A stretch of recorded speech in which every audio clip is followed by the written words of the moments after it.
मुस्कुराता रहा। दूसरी तरफ हिंदुस्तान में आग लगती रही, मगर हिंदुस्तान में इस्लामी गवर्नमेंट का सूरज डूबा, उधर अल्लाह ने इंडोनेशिया जैसा जबरदस्त मुल्क मुसलमानों को अता कर दिया। इस तरह से एक तरफ सूरज डूबा, दूसरी तरफ से निकल गया। तो आज जो हालात इंडिया और पूरी दुनिया के इस्लाम मुखालिफ हैं, आप घबराएं नहीं। ये वो वक्त है जो 1500 साल से आपने ही देखा है। जब जब दुश्मनी बढ़ी है, तब तब मुस्तफा के गुलामों की तादाद में इजाफा होता चला गया। इसलिए ऐसा लग रहा है कि ये वक्त आया है जब एक तरफ टेलीविजन पे डिबेट हो रहा है, स्कूल कॉलेज में डिबेट हो रहा है, कोई मुख्यमंत्री हिजाब खींच रहा है, ऐसा लग रहा है कि अब कलमा पढ़ने वालों की तादाद में इजाफा होने वाला है। अब यह 200 करोड़ 400 करोड़ की तादाद में बदलने वाला है। मैं इन जाहिलों को नहीं देखता, मैं तो उस प्रिंसेस को मैं देख रहा हूं जो ब्रिटेन की प्रिंसेस है, जो कहती है कि इस्लाम से ज्यादा खूबसूरत कोई मजहब नजर नहीं आता। मैं अमेरिका की डॉक्टर मारिया का कॉल पढ़ता हूं, जिन्होंने कहा कि इस्लाम ने जो औरतों को सम्मान दिया है उसका जाहिरी सबूत यही है कि कुरान करीम जो इसकी मजहबी किताब है और जिसमें सारे उलूम मौजूद है, इसमें मर्दों के नाम पे कोई सूरत नहीं है। सूरे निसा जो औरत के नाम पे सूरत है, यह इस बात की दलील है कि इस्लाम ने औरतों को सम्मान और इज्जत दिया है, किसी मजहब ने नहीं दिया है। इस्लाम ने इस निर्धन और गरीब औरतों को मालदार बनाया है। पहले औरतों को न बाप की प्रॉपर्टी में हिस्सा मिलता था, न शौहर की जायदाद में हिस्सा मिलता था, न भाई की प्रॉपर्टी में हिस्सा मिलता था। इस्लाम ने शौहर की प्रॉपर्टी में हिस्सा दिलाया, बाप की जायदाद में हिस्सा दिलाया, बेटी की जायदाद में हिस्सा दिलाया। तो औरतें मारी जाती थी, इस्लाम ने औरतों को जिंदगी दी। औरतें गरीब थी, इस्लाम ने औरतों को स्टेबल और मजबूत बनाया। औरतों से आंखें सेकी जाती थी, इस्लाम को कानून हिजाब देकर इनकी इज्जत की हिफाजत इस्लाम ने की।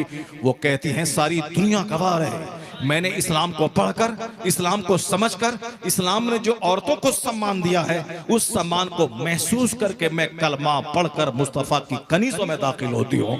एक पढ़ी लिखी औरत जो दुनिया की सबसे आला तालीम याफ्ता औरत है, उसके कलमा पढ़ने का मतलब है कि करोड़ों औरतों के दिमाग में इस्लाम की मोहब्बत डाल देना।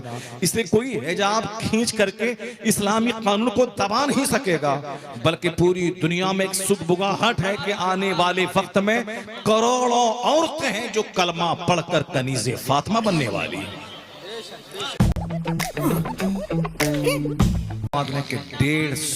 डेढ़ हजार साल हो गए। इस्लाम को अगर दबना होता, जिस वक्त उमर फारूक आजम शहीद हुए थे उस वक्त कमजोर हो जाता। इस्लाम को अगर दबना होता, उस्मान गनी जब अपने घर में शहीद कर दिए गए उस वक्त इस्लाम कमजोर हो जाता। अगर इस्लाम को ख़त्म होना होता, जब मौला अली शहीद कर दिए गए उस वक़्त इस्लाम ख़त्म हो जाता। जब इस्लाम को ख़त्म होना होता, जिस वक़्त रसूल पाक के चहीते नवासे इमाम हुसैन की लाश को घोड़े की टापों से रौंद दिया गया, उस वक़्त इस्लाम ख़त्म हो गया होता।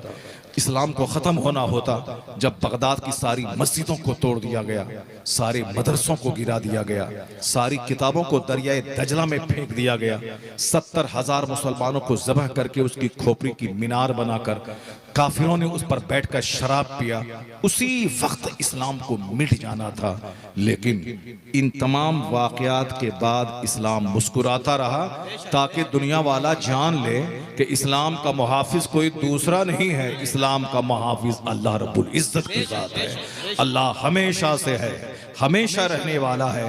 इस्लाम का मुस्कुराता चेहरा बताता है कि अल्लाह है, हमेशा से है और वो ओमनी प्रेजेंट है। वही सारी ताकत का मालिक है, वह हय्यो और कय्यूम है। मौला अली कहते हैं अरफ तो रब्बी बेफस्किल अज़ाइम। ये जो डिबेट करता है बैठ करके कि अब वहाँ ऐसा हो रहा है, वहाँ वैसा हो रहा है, अल्लाह ताला देख रहा है, जालिम बढ़ रहा है, जुल्म बढ़ रहा है, अगर अल्लाह होता तो उसको दबा देता। तुम्हारी छोटी सी खोपड़ी में यह बात नहीं आएगी। मौला अली जिसके बारे में हुजूर ने कहा है अना मदीनतुल इल्म व अली जुनबाबुहा, I am city of knowledge and Ali is the door of it. मैं इल्म का शहर हूँ, मैं इल्म का शहर हूँ, अली उसका दरवाजा है।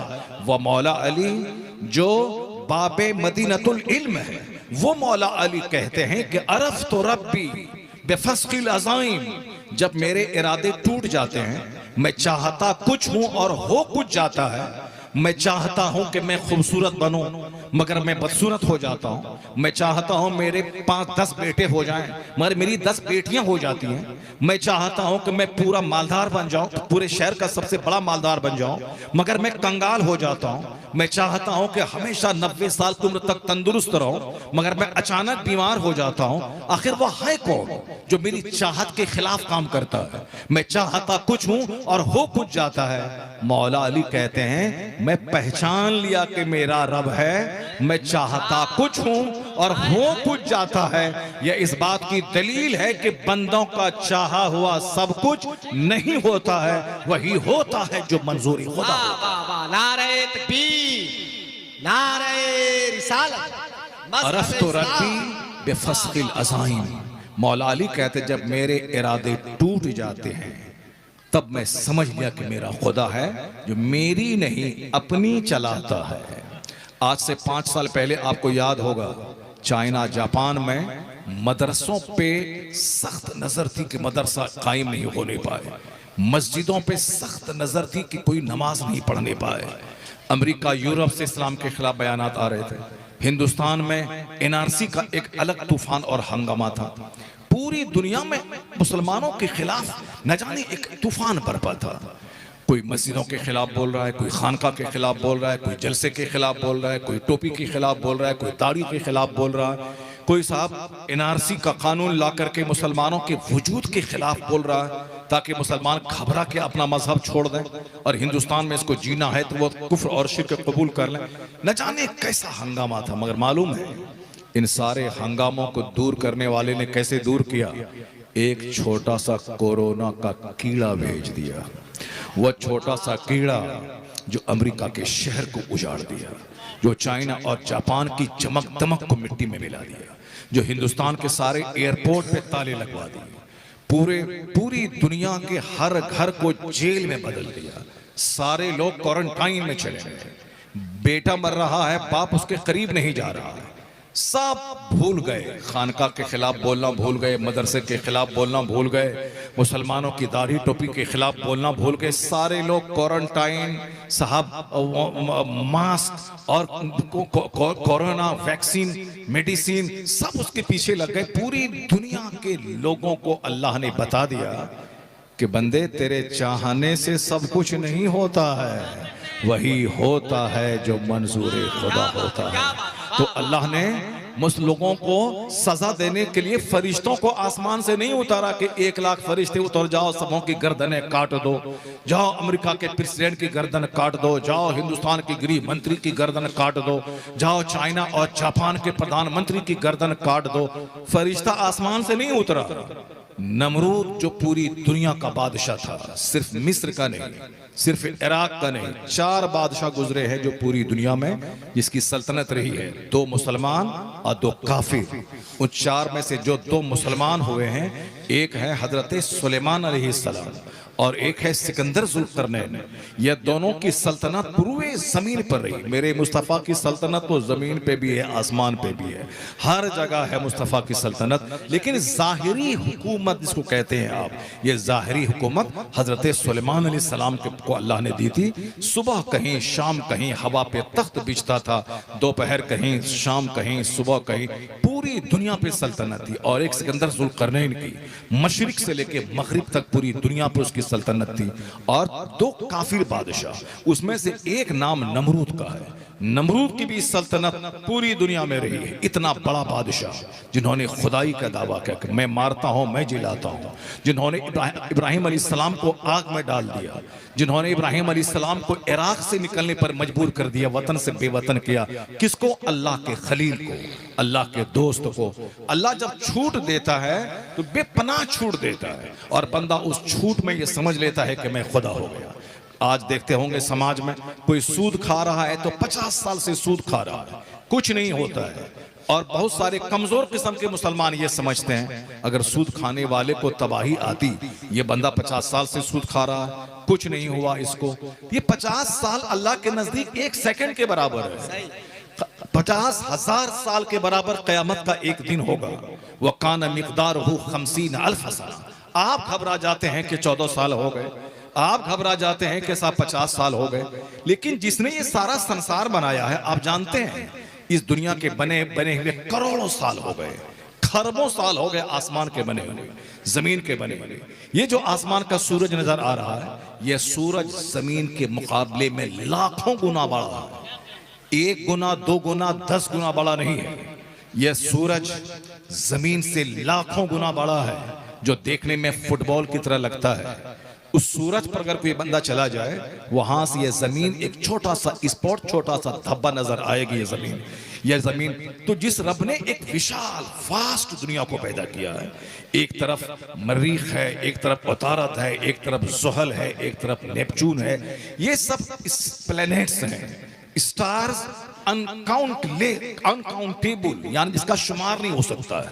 ये विशाल दुनिया, बहुत बड़े साइंटिस्ट आइंस्टाइन कहते हैं कि 10 लाख साल भी मुझको मिल जाए तो भी मैं दुनिया के और छोर का पता नहीं लगा पाऊंगा। ये बताएं कि ये साहब बैठ कर डिबेट कर रहे हैं। आइंस्टाइन जो दुनिया का सबसे बड़ा साइंसदान, जिन्होंने कायनात का पता लगाया, वो कह रहा है कि 10 लाख साल भी उम्र मुझको मिल जाए तो भी मैं दुनिया की सच्चाई का पता नहीं लगा सकता। कायनात की कितनी उम्र है और कहां छोर है इसका पता मैं नहीं लगा सकता। तो फिर कमजोर इंसान के बस की है ही नहीं वह सूरज की सच्चाई का पता लगा सके। वह चांद जो सूरज से रोशनी लेकर मुस्तार रोशनी लेकर चमकता है, इसकी सच्चाई का पता लगा सके। यह जमीन जिसका 75% हिस्सा सिर्फ पानी है, इसकी सच्चाई का पता लगा सके। बस बंदे का यही कहना है, बंदा यही करे, जब सूरज को देखे तो सूरज पैदा करने वाले खुदा को सजदा करे, जब चांद को देखे तो चांद को चमक देने वाले खुदा को सजदा करे, जब समंदर की विशालता को देखे तो फिर समंदर को विशालता देने वाले रब को सजदा करे, और जब पूरे वसी कायनात पे गौर करे, पेशानी जमीन पे टेक के बोले, इलाही मैं कमजोर हूं तू ताकतवर है, मैं बंदा हूं तू मेरा खुदा है, मैं मोहताज हूं तू गनी है, मैं कमजोर हूं तू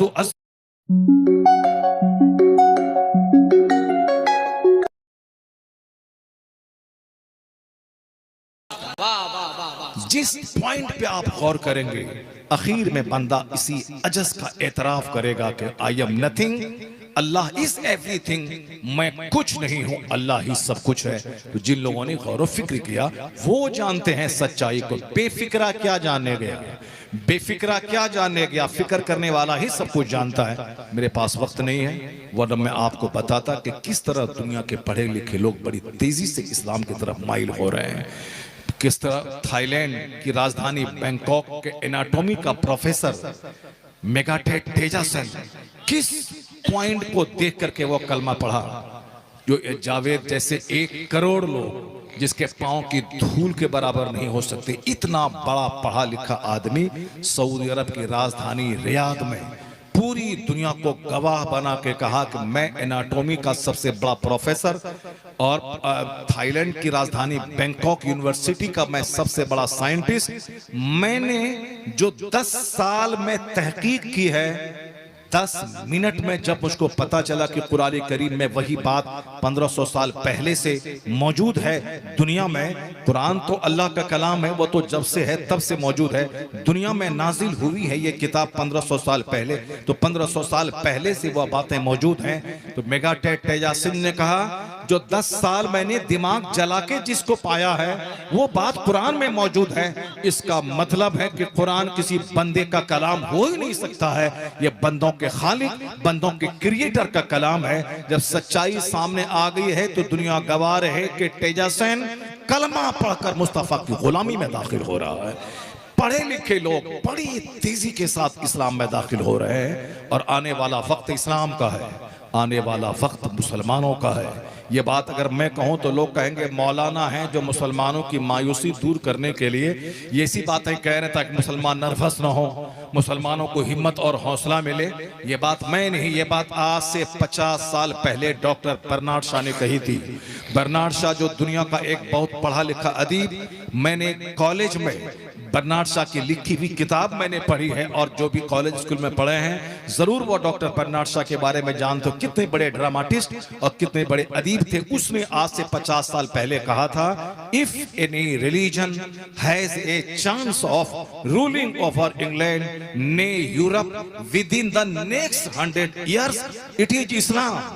ये क्या कहा बर्नार्ड शॉ? बर्नार्ड शॉ कल मुसलमान नहीं था, मगर इस्लाम की सच्चाई को भांपते हुए उन्होंने कहा था, अगर कोई मजहब आने वाले 100 साल के अंदर सिर्फ इंग्लैंड नहीं बल्कि पूरे यूरोप बर्रे आजम महाद्वीप में अगर कोई मजहब हुकूमती मजहब बनने वाला है तो वह मजहब इस्लाम बनने वाला है।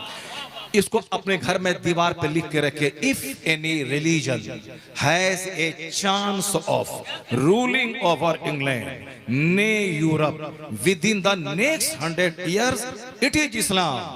बर्नार्ड शॉ जैसा पढ़ा लिखा महाविद्वान, उसने कहा कि अगर आने वाले 100 साल के भीतर सिर्फ इंग्लैंड नहीं बल्कि फ्रांस में, जर्मनी में, हॉलैंड में, पूरे यूरोप बर्रे आजम में अगर कोई मजहब हुकूमती मजहब बनने वाला है तो वह मजहब इस्लाम बनने वाला है। क्या बात है, क्या बात। चूंकि दुनिया के सारे प्रॉब्लम्स का हल मजहब इस्लाम में है, हर दर्द की दवा मजहब इस्लाम में है।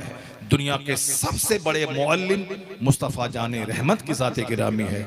जिस मसले का हल कहीं नहीं मिलता हो, उस सारे मसले का हल कुरान में मुस्तफ़ा के फरमान में मौजूद है, मुस्तफ़ा की हदीस में मौजूद है। एग्जाम्पल के तौर पर एक छोटी सी बात, डॉक्टर चार्ली चैपलिन दुनिया का सबसे बड़ा ब्रिटिश फिल्म स्टार, करोड़ों जिसके फैंस हैं, जिनके ड्रामास को, कॉमेडी को देखकर करोड़ों लोग अपने गम को दूर करना चाहते हैं। जिस तरह हिंदुस्तान में 2-4 नाम बड़े मशहूर हैं, जैसे एक्टर में दिलीप कुमार का नाम, अमिताभ बच्चन का नाम, शाहरुख खान का नाम, ये हिंदुस्तान की फिल्म इंडस्ट्रीज के किंग लोग हैं, बादशाह, ये बादशाह लोग हैं। उसी तरह इंग्लैंड की फिल्म इंडस्ट्रीज का बादशाह है चार्ली चैपलिन, बहुत बड़ा कॉमेडियन, फिल्म स्टार। उसकी उनकी फिल्में देखकर लोग मुस्कुराते थे, अपना गम दूर करते थे। लेकिन वो शख्स, गूगल पे आप जाएं, चार्ली चैपलिन का नाम लें, उसका एक फॉर्मूला सामने आ जाएगा, I always like to walk in the rain, nobody can see my tears. मैं बारिश में टहलना चाहता हूं ताकि जी भर के रोऊं और मेरे आंसू को कोई देख नहीं पाए। इतना अंदर से वह बंदा गमगीन और टूटा हुआ था। कौन? करोड़ों को हंसाने वाला, करोड़ों का गम दूर करने वाला, वो अंदर से टूटा हुआ था। वह डॉक्टर के पास जाके कहा कि डॉक्टर साहब, मैं अंदर से दुखी हूं, मेरे दुख का इलाज करो तुम। तो डॉक्टर ने कहा, चार्ली चैपलिन का शो देखा करो, तेरा गम दूर हो जाएगा। ये बोला, जिसका शो देखने का मशवरा आप दे रहे हो वो चार्ली चैपलिन मैं ही हूं, मुझे दुनिया चार्ली चैपलिन कहती है। डॉक्टर की आंखें फटी की फटी रह गईं कि जो करोड़ों को हंसाने वाला अंदर से इतना टूटा हुआ है, तो फिर सुकून है कहां, हैप्पीनेस है कहां, इंजॉय है कहां, मेरीमेंट है कहां, रिलैक्स कहां है, आखिर हैप्पीनेस कहां है, राहत और सुकून कहां है। एक तो चार्ली चैपलिन की जिंदगी से पता चला। हिंदुस्तान में एक नाइटिंगेल ऑफ इंडिया, बुलबुले हिंद है, लता मंगेशकर जी, जो 90 साल की उम्र में अभी कुछ दिन पहले जिसका देहांत हुआ, जो मरी है। हिंदुस्तान की सबसे बड़ी खातून, अचीवर, सुपर अचीवर, अचीवर मतलब जो सबसे बड़ी कामयाबी हासिल किया हो, सुपर अचीवर जो सबसे ज्यादा कामयाबी हासिल किया हो, शोहरत, दौलत, इज्जत, पॉपुलैरिटी, नामवरी, नेम, फेम, यानी जिसको करोड़ों लोग जानते हो, जिनके पास करोड़ों का जेवर हो, जिनके पास करोड़ों का बंगला हो, ये लता मंगेशकर जी उन सुपर अचीवर में एक हैं। बंबई में घर है, करोड़ों की कार है, करोड़ों की ज्वेलरी है, कभी अमेरिका, कभी नॉर्वे, कभी कनाडा, कभी थाईलैंड, कभी इंडोनेशिया, कभी बाली, कभी हिंदुस्तान के छोटे बड़े शहर, यानी दुनिया भर का भ्रमण। टाइम्स ऑफ इंडिया वाला जब उनसे इंटरव्यू लेने गया, आप तो सुपर अचीवर हैं, दौलत, शोहरत सब मौजूद है। प्रधानमंत्री इस पार्लियामेंट हाउस में बैठकर आपसे गीत सुन रहे हैं। इतनी बड़ी खुश फॉर्चुनेट औरत कौन होगी, फॉर्चुनेट पर्सनैलिटी कौन होगी जितनी शोहरत आपको मिली है? आप कैसा फील कर रही हैं, कैसा लग रहा है आपको? तो लता मंगेशकर जी ने कहा कि ऐसा लग रहा है कि I like to leave this world, मैं इस दुनिया को छोड़ना चाहती हूँ। एक अंग्रेजी में लफ्ज आता है लीव, LIV, लीव बने रहना, और एक आता है LEAVE, लीव बने छोड़ना। तो लता मंगेशकर जी कहते हैं I like to leave this world, अब मेरी ख्वाहिश है कि मैं दुनिया छोड़ के मर जाऊं। क्यों? जो मैं चाहती थी मुझको नहीं मिला, जो मैं चाहती थी मुझको नहीं मिला। 2 कट्ठा जमीन खरीद कर इंजॉय करने वाला, छोटा सा घर बना के इंजॉय करने वाला, 2-4-10 करोड़ रुपए बैंक में जमा करके इंजॉय करने वाला, हकीकी इंजॉय तो मिलेगा नहीं। बज़ाहिर पान खा के कह दें कि मैं बहुत खुश हूं, सीने पे एक हाथ मारूंगा तो 50 गम आप बोल देंगे। इतने सारे गमों के बीच में मैं जी रहा हूं। बीवी, बाल, बच्चे, पड़ोसी, रिश्तेदार, अपनी सेहत, तंदुरुस्ती, हर आदमी दुखी है। क्यों? अल्लाह ने सारा सुख इस दुनिया में रखा ही नहीं है।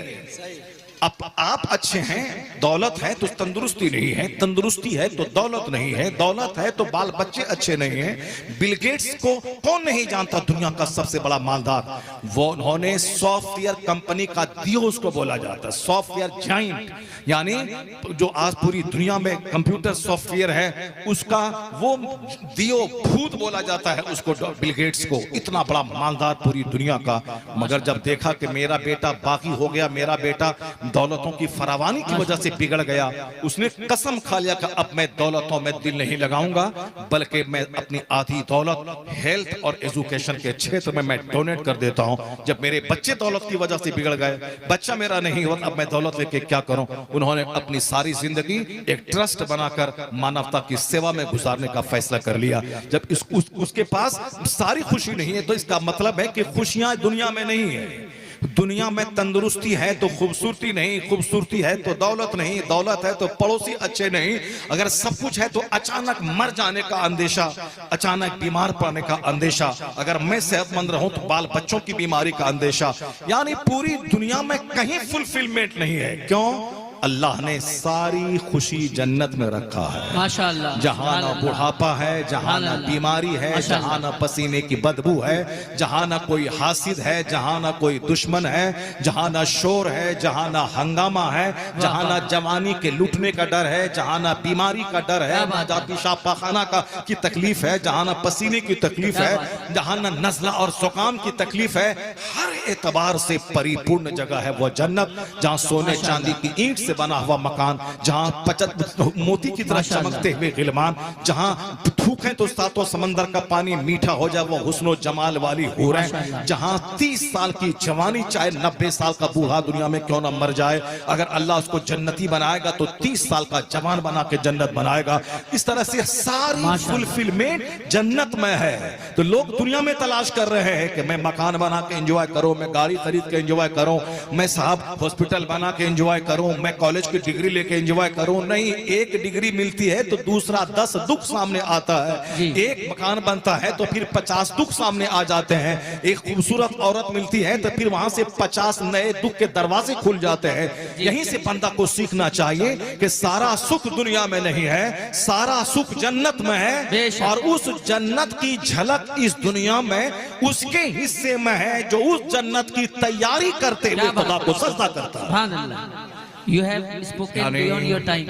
यानी सजदे में, तिलावत में, इबादत में, रियाजत में अल्लाह ने वो सुख रखा है। या तो सारा सुख वहां जन्नत में है या उसकी थोड़ी सी झलक इस दुनिया में है। कोई प्रधानमंत्री के दर की कब्र पे कोई नहीं जाता, न जवाहरलाल नेहरू की कब्र पे कोई जाता है, न इंदिरा गांधी की कब्र पे कोई जाता है। साल में एक बार प्रधानमंत्री उसकी समाधि पे जाके फूल चढ़ा देते हैं। लेकिन एक फकीर है, एक दुर्वेश है जो पैदा हुआ था ईरान की सरजमीन में। ईरान से चल के 25 साल तक उन्होंने इल्म हासिल किया समरकंद बुखारा में, फिर अपने मुर्शिद के पास गए। 30 बरस तक मुर्शिद का बोरिया बिस्तर उठाया, सफर में हजर में खिदमत की, मदीना गया, रसूल पाक से इशारा पाके हिंदुस्तान आ गए, हिंदुस्तान के शहर अजमेर को अपना मस्कन बनाया, 97 साल की जिंदगी गुजारी, अपना वतन छोड़ा अल्लाह के लिए, रात की नींद कुर्बान की अल्लाह के लिए, इल्म हासिल किया अल्लाह के लिए, हिंदुस्तान के बुतखाने में आकर 90 लाख मुशरिकों को साहिब ईमान बनाया। अब अल्लाह ने वो इज्जतें दे दी कि मोइनुद्दीन तुमने मेरे दीन की खिदमत की है, अब जब तक हिंद रहेगा, जब तक तेरी कब्र रहेगी, उस वक्त तक तेरे नाम की धूम मचती रहेगी। तेरे पास अपना बेटा रहे ना रहे, करोड़ों रूहानी बेटे तेरी कब्र पे हाजिरी देते रहेंगे, फातिहा पढ़ते रहेंगे, गुलाब का फूल चढ़ाते रहेंगे। अरब पति की कब्र पे जानवर चल रहा है, उस फकीर की कब्र पे 24 घंटे गुलाब और गुलाब का फूल महक रहा है। वहां करोड़ों लोग वहां उस चौखट की खाक चूमना चाहते हैं। यह इनाम है अल्लाह की तरफ से कि जो सिर्फ बाल बच्चों के लिए जिएगा, बाल बच्चे उसके बाकी हो जाएंगे, और जो रब के लिए जिएगा, उनका बच्चा हो ना हो, करोड़ों दिलों में अल्लाह उसकी मोहब्बत अता फरमा देगा। आप देख सकते हैं कि सुपर अचीवर मोइनुद्दीन अजमेरी है, जिन्होंने वो कामयाबी हासिल की। इंतकाल के 800 साल गुजर गए, लेकिन आज तक उनकी कब्र की रौनक फीकी नहीं हुई है, उनके दरबार का हुस्न बढ़ता जा रहा है। इसलिए इस बात को दिमाग से निकाल दें कि दुनिया में दौलतों से, मकान से, नौकरी से सुख मिल सकता है, नहीं, इबादतों से सुख मिलेगा, तिलावत से सुख मिलेगा। मैंने कहा था कि मुझको अंग्रेजी बोलने का मन कर रहा है, मगर मैं दूसरे पॉइंट की तरफ चला गया और मेरा टाइम भी लगभग पौने घंटा हो गया। हाँ, You have spoken beyond your time. माशाल्लाह माशाल्लाह। असद भाई ने कहा कि अब आप वक्त के आगे भी अब आप बोल सकते हैं, तो बस वही मैंने कहा था। तो गुजरे जिस राह से वो सैयदे वाला होकर, क्या बात है? आला हजरत ने बड़ी प्यारी बात कह दी, बहुत जबरदस्त बात। मोइनुद्दीन चित्रवेदी ने क्या कहा, वो तो कोई वेद पढ़ा, कहा कि वो जिस रास्ते से गुजरते थे तो पूरा रास्ता सुगंधित हो जाता था। आला हजरत ने कितनी जबरदस्त शायरी की है, हदीस का तर्जमा और करोड़ों अशार के का निचोड़ इस शेर में बयान किया है कि गुजरे जिस राह से वो सैयदे वाला होकर, रह गई सारी जमीन अंबरे सारा होकर। मैं अंग्रेजी बोलूं, when the prophet walked along any street, the entire earth became fragrant and sweet. सुभान अल्लाह बोले आप लोग जोर से। अब मैं अगला शेर पढ़ूंगा मैं। क्या बात है, वाह वाह वाह। When the prophet walked along any street, the entire earth became fragrant and sweet. आला हजरत कहते हैं कि चमने तैबा है वो बाग कि मुर्गे सिदरा। वाह वाह वाह। दुनिया के बाग में तो दुनिया के बुलबुल चहकते हैं, मगर मदीना वो बाग है जहां बुलबुले सिदरा जिब्रील अमी चहके हैं, जहां हजारों बार चहके हैं। वो कहते हैं चमने तैबा है वो बाग के मुर्गे सिदरा बरसों चहके हैं जहां बुलबुले शैदा होकर। So distinguished is the position of Taiba's garden. Its nightingales are the birds of the highest heaven. So distinguished is the position of Taiba's garden. Its nightingales are the birds of the highest heaven. आला हजरत कहते हैं ये चांद क्या जगमगाता है, ये तो मेरे मुस्तफ़ा के नूर का सदका है। ये सूरज में जो चमक है वो मेरे मुस्तफ़ा के चेहरे की खैरात लेके चमक रहा है। कहते हैं रुखे अनवर की तजल्ली जो कमर ने देखी, गालिब को सुने होंगे, इकबाल को सुने होंगे, इंशा को सुने होंगे, ज़ौक़ को सुने होंगे, लेकिन आला हजरत को सुनिए क्या शायरी आपने की है। क्या कहते हैं रुखे अनवर की तजल्ली जो कमर ने देखी, रह गया बोसा दहे नक्शे कफे पा होकर। रुखे अनवर की तजल्ली, रुखे अनवर की तजल्ली, रुखे अनवर की तजल्ली जो कमर ने देखी, रह गया बोसा दहे नक्श कफे पा होकर। अब उसको अंग्रेजी में सुनिए। Be desert by the radiance of your complexion, be dazzled by the radiance of your complexion. The moon kissed your feet as a token of devotion. क्या बात The moon kissed your feet as a token of devotion. आला हजरत कहते हैं वाय महरूम ये किस्मत के फिर अब की बरस, रह गया हम रहे सफारी मदीना होकर. Alas, this year again it all ended in dismay.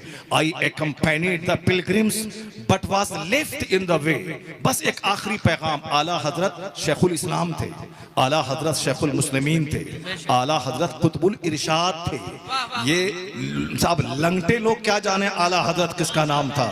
आला हजरत कौन थे ये पूछें हुजूर मखदूम अशरफ जहांगीर सिमनानी से पूछें, हुजूर अली मियां अली अशरफ हुजूर अशरफी मियां से पूछें, अली हुसैन अशरफी मियां से पूछें. ये अपने जमाने के कुतुब थे. वो अब किचोछा में है, आला हजरत बरेली में है, कई सौ किलोमीटर दूर है. बरेली में आपका विसाल हुआ, न कोई टेलीग्राम है न कोई मोबाइल फोन है. यहाँ किचोछा में आप रोने लगे वजू करते हुए. मुहद्दिस आज़म हिंद ने पूछा हुजूर रोने की वजह, कहा मैं फरिश्तों के कांधे पर कुतुबुल इरशाद अहमद रजा का जनाजा देख रहा हूं. अल्लाह समद. क्या मतलब. अली हुसैन अशरफी मियां अपने खुद अपने जमाने के कुतुब थे. वो आला हजरत को कुतुबुल इरशाद यानी वलियों का सरदार कह रहे हैं. इसका मतलब यह निकला कि जैसी नजर होती है वही आला हजरत उसको नजर आते हैं. बस आखिरी पैगाम. इतने बड़े कुतुब, इतने बड़े शेख, इतने बड़े नाइब गौसे आजम, 2 घंटा सोने वाला, 1000 से ज्यादा किताबें लिखने वाला, कयामत तक के सारे फितनों का जवाब देकर अपनी कब्र में आराम करने वाला, और दुनिया के सारे मंच पे जिनकी किताबों से इस्तेफादा करते हुए इस्लाम मुखालिफ एतराजात का जवाब दिया जा सकता है, इतना बड़ा जबरदस्त हथियार सप्लाई करने वाला, वह मुजद्दिद क्या कहते हैं. वो कहते हैं है ये उम्मीद रजा को तेरी रहमत से शाह. वाह. ये आपके लिए है. हम छोटा मौलवी है, हमारे पीर साहब का छोटा बेटा है. पीर साहब भी आपकी दुआओं के मोहताज है, आप उनकी दुआ के मोहताज है. आप अपने पीर के लिए दुआ कीजिए, पीर आपके लिए दुआ करे. आप बीमार के लिए दुआ कीजिए. अब बीमार की दुआ फरिश्तों की दुआ होती है. आप बीमार से दुआ लीजिए, इसी से काम चलता है. हम कश्मीर का सेब खाएं, कश्मीर वाला बिहार का आम खाए, ताकि हम कश्मीरी के मोहताज रहें और कश्मीरी मेरे मोहताज रहें. हम पीर के मोहताज रहें ताकि पीर मुत्तकी व मेरे हक में दुआ करे और मैं अपने मुर्शिद के लिए दुआ करूं. तब इसलिए मरने के बाद औलाद की दुआ बाप के हक में कबूल होती है, और जब तक वालिदैन जिंदा हैं वालिदैन की दुआ औलाद के हक में कबूल होती है. इसलिए आप अपने औलाद के लिए अभी दुआ कीजिए, और जब आप मर जाएंगे तो आपकी औलाद आपके लिए दुआ करेगी. तो इनकी दुआ से आपकी बख्शिश की उम्मीद है. तो आला हजरत इतने बड़े मुत्तकी, इतने बड़े वली, वो क्या कहते हैं है ये उम्मीद रजा को तेरी रहमत से शाह. यानी न ताअत पर, न तकवा पर, न ज़ुहदो इत्तका पर है हमारा नाज. जो कुछ है मोहम्मद मुस्तफ़ा पर है. रजा कहते हैं है ये उम्मीद रजा को तेरी रहमत से शाह. न हो जिंदान ये दोज़ख तेरा बंदा होकर, न हो जिंदान ये दोज़ख तेरा बंदा होकर. Your poor Raza humbly hopes, O merciful master, you will save your servant from hell's disaster. इतने बड़े कुतुब अपने आप को गुलाम कहते हैं, तो आप भी गुलाम मुस्तफ़ा बन जाइए, आप भी नबी मोहतरम का गुलाम बन जाइए. और यही कहे कि सरकार मैं चाहे 1000 ताअत और 1000 सजदा करूं, मगर बख्शिश की उम्मीद तो आपकी शफाअत से ही है. इसलिए हुजूर आप शफाअत फरमाए मेरी, हुजूर आप नजर इनायत फरमाए मुझ पर. आला हजरत के कलाम में इश्क भी है, चाशनी भी है, जाज़बियत भी है, मिक़नातीसियत भी है, अदबियत भी है, और सारी चीजें हैं. साथ साथ तालीम इस्लाम की रूह भी है ये उम्मीद रजा को तेरी रहमत से शाह. न हो जिंदान ये दोज़ख तेरा बंदा होकर. अब आपने अशार सुन लिए और अंग्रेजी में नात सुन ली. दूसरे लोग अंग्रेजी में गाना गाते हैं. आला हजरत के कलाम को देखकर अब अंग्रेजी में नात पढ़ी जा रही है. यानी अंग्रेजी जबान को भी खूबसूरती अता कर दी गई है नबी की नात सुनकर. अब जब नात हो गई तो अब यहाँ से तकरीर शुरू होनी चाहिए. अब चूँकि सारे शायर सारे खतीब खुतबा पढ़ते हैं, फिर अशार पढ़ते हैं, उसके बाद तकरीर शुरू करते हैं. अब अगर मैं अशार पढ़ाऊँ, अब मैं तकरीर शुरू करूँ तो फिर 3 घंटे हो जाएंगे, फिर 3 घंटे हो जाएंगे. मगर मैं असद भाई का के हुक्म का एहतराम करते हुए गुजारिश मैं अपनी गुफ्तगू यहीं ख़त्म करता हूँ। इन्होंने कहा था आधा घंटा, मगर धीरे धीरे गुफ्तगू बढ़ बढ़ के एक घंटा के करीब गुफ्तगू पहुँच गई। अल्लाह ताला ज़िक्र रसूल की बरकत से मुझे सेहत व तंदुरुस्ती अता आमीन फरमाए। सुमा आमीन। अल्लाह ज़िक्र रसूल सुनने के सदक़े में आपको जन्नतुल फिरदौस अता फरमाए। आमीन। आपको अल्लाह ताला दोनों जहान की खुशहाली और हरियाली अता फरमाए। आमीन। अल्लाह आपके घरों में दीनदारी अता फरमाए। आमीन। अल्लाह मेरी माँ बहन बेटियों को हया और पर्दे की ज़िंदगी अता फरमाए। आमीन सुमा आमीन। अल्लाह ताला जामिया वहीदिया को खूब उरूज अता फरमाए। आमीन। हाफिज़ व कारी एहतशाम और इनके मेहनत